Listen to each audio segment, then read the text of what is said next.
ये कहानी है वियतनाम में बने एक बहुत ही अनोखे घर की, जिसका नाम है ओरिगामी हाउस। इसे डीए वैंग स्टूडियो ने डिजाइन किया है। वियतनाम की तेज गर्मी और व्यस्त शहर के बीच आर्किटेक्ट्स ने एक ऐसे घर की कल्पना की जो कागज मोड़ने की कला ओरिगामी से प्रेरित हो।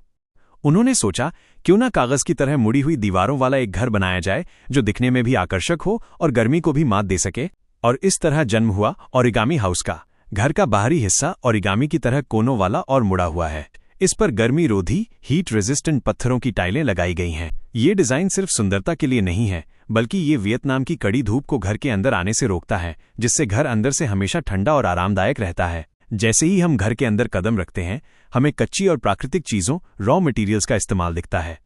ये हिस्सा एकदम सादा, मिनिमलिस्ट और सुकून देने वाला है। मुख्य हॉल लिविंग एरिया, ये वो जगह है जहां परिवार एक साथ बैठता है। इसे इस तरह डिजाइन किया गया है कि बाहर की भाग दौड़ यहां आते ही खत्म हो जाए। जमीन मंजिल पर ही परिवार के भोजन और मिल बैठने का इंतजाम किया गया है। इस मंजिल पर प्राकृतिक हवा का बहाव, वेंटिलेशन बहुत अच्छा रखा गया है, ताकि गर्म और नमी वाले मौसम में भी ताजगी बनी रहे। ऊपर की मंजिलें घर के निजी हिस्से हैं, यानी बेडरूम और आराम करने की जगहें। यहाँ परिवार के सदस्यों के लिए बेडरूम है, जहाँ सादगी और गर्माहट देने वाले कच्चे मटीरियल का प्रयोग किया गया है। इस घर में एक खास कलात्मक छत की खिड़की, स्काईलाइट है। वियतनाम के ये पतले और लंबे घर, ट्यूब हाउसेज, अक्सर बीच से अंधेरे होते हैं।